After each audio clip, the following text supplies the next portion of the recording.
I remember September 11th, 2001. It was like a different time. At one point, we had all said, if you're my age, oh yeah, well, we'll do that in the year 2000. It seemed like a Marty McFly date that would never come. And I remember thinking, being there at the World Trade Center for the 1-year anniversary, what would America be like on the 20th? This isn't what I imagined. I think this is maybe perhaps what a lot of American enemies imagined and hoped for. But just like on September 11th, we could get mad and get even, or we could be a blessing to others. The choice is ours to make. Today, on the eve of the 20th anniversary, as we feel like we are spiraling into chaos, let's not just remember September 11th, but let's recognize how fast our world can change by thinking about September 10th and who we can become by thinking of September 12th, 2001. Today, we take a couple of minutes to remember September 11th, 2001.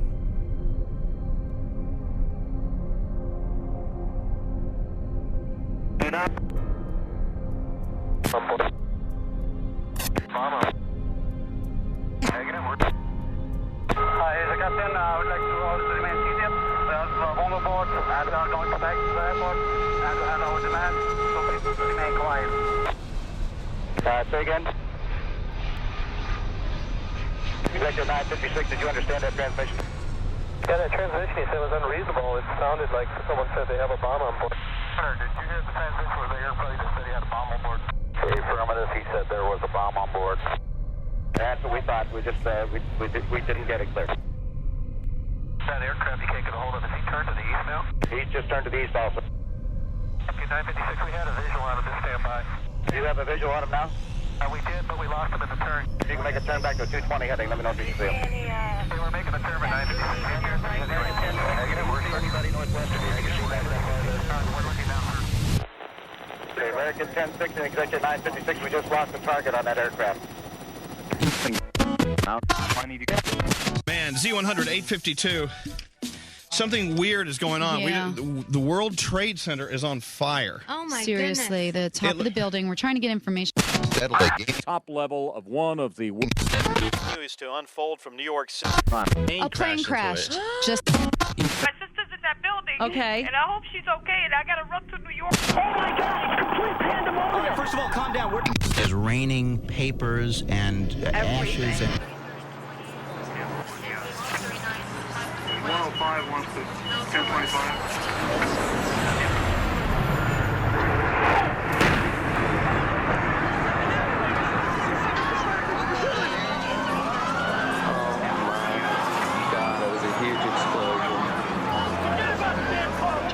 Jumping out the windows. Oh, they're jumping out the windows, I guess. a second plane has now flown in. Wait, explosion at the Pentagon? A third location on alert and outside of Washington. I don't have words to describe what I'm witnessing right now. Effective immediately until further notice, flight operations in the national airspace system by United States civil aircraft and foreign civil and military aircraft are prohibited. Freedom itself was attacked this morning by a faceless coward, and freedom will be defended. Oh, God! Oh, my God. On itself, and it is It just landed on Manhattan. One of the World Trade Towers has collapsed and fallen.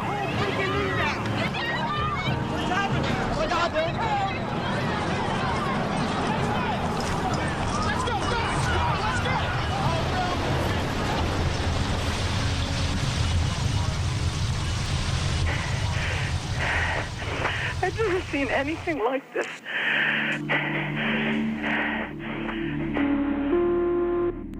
I've got 5 patients. They need to be... We got an ambulance full of cops and pedestrians.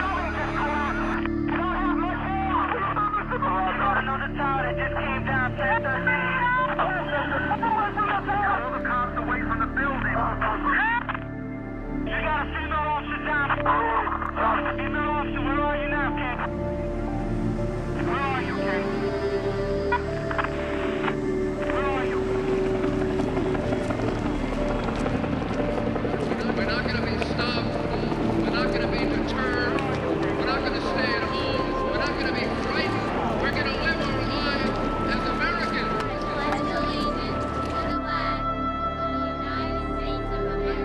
We're all brothers. We all got to stick together.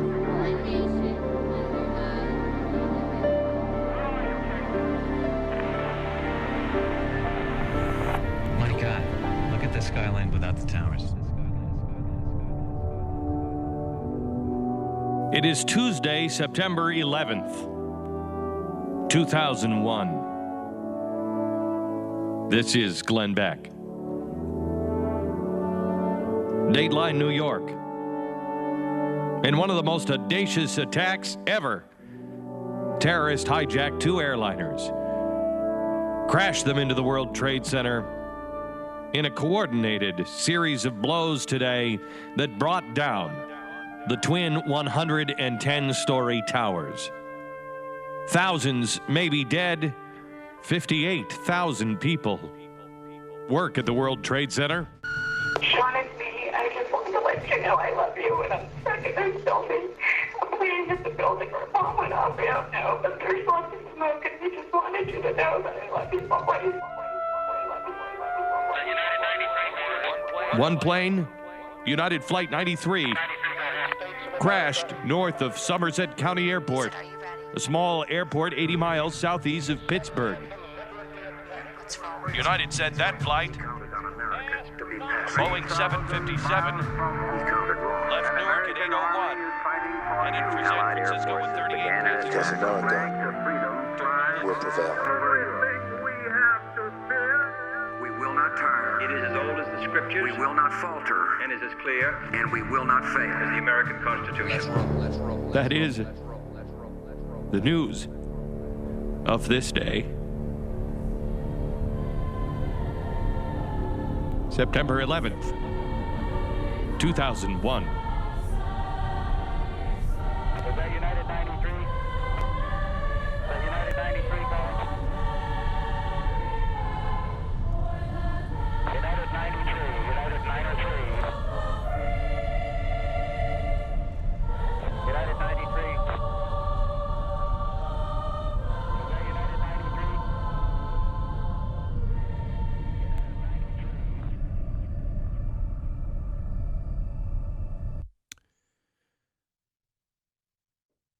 I can't believe it's been 20 years.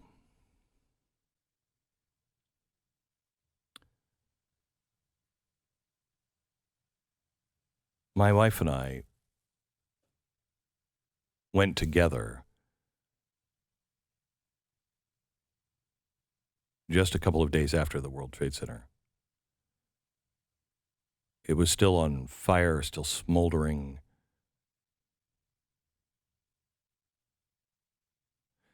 I saw all the things that we have seen on television, if they show it. I've worked at CNN and I've worked at Fox, and those images are now locked deep into a vault, and you need special permission to be able to run them on television. But I remember what it smelled like.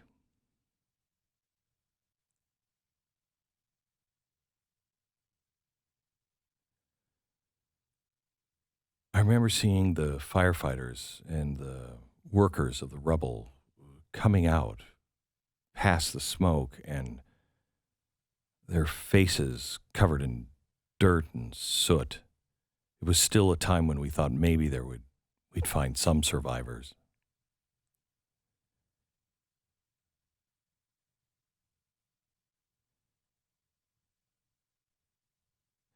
But there's one part of the story that is etched into my memory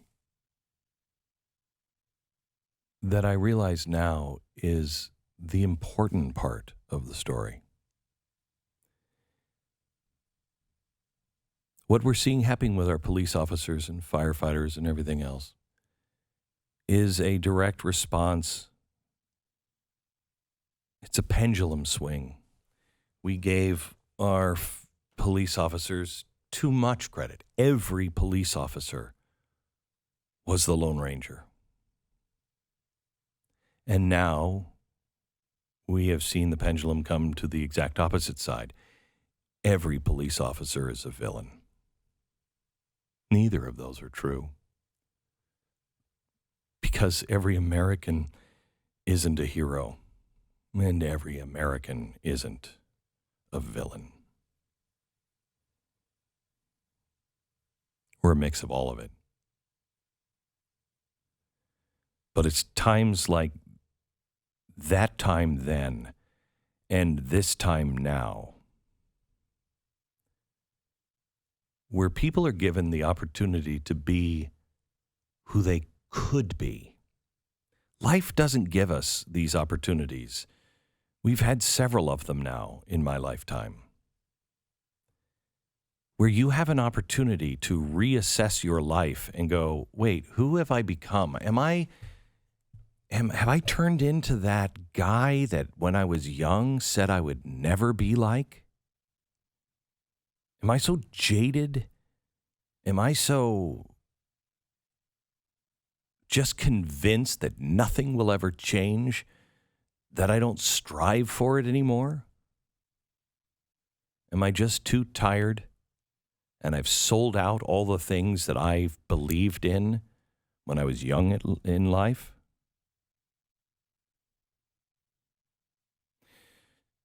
The thing that I now remember and I believe is probably more important than all of the images that we have seen. As I was walking out, I had focused on the firefighters and the police officers and the rubble. But what lined the streets of Lower Manhattan were food trucks, barbecue trucks from Oklahoma, from Louisiana, from Michigan. There were people that didn't know what they could do. They just knew they had something and they got into their cars. They didn't wait for permission. They didn't call ahead and say, hey, they just got in because they wanted to help. And they knew if they could, and that's the way the Lord wanted it, the doors would open up. You know the guy who stood on the back of the fire truck next to George W. Bush with the bullhorn? Do you know he was a retired fireman? He wasn't a fireman. He was retired. He'd been retired for years. He was sitting on his couch when he watched it, and he decided, I've got to go and help. And his family said, what are you going to do? You can't do anything. What are you going to do? He had to talk his way in. Yeah, I'm a fireman. I'm just coming to help. He went to help, and he had no idea that his face was everywhere until he pulled into his house late that night, tired and exhausted, and everybody in the neighborhood was at his house.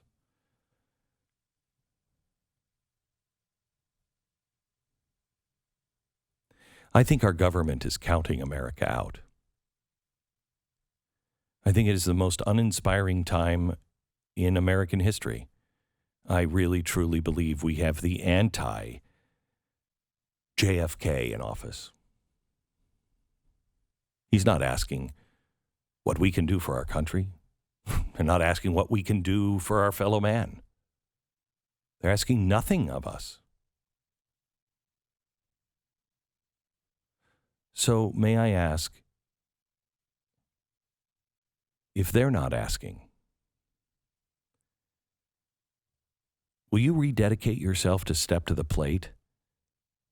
Will you ask yourself, what am I going to do? How can I help? How can I be part of the solution and not make things worse? Who can I reach out to and heal the wounds of this broken nation? With charity for all and malice toward none.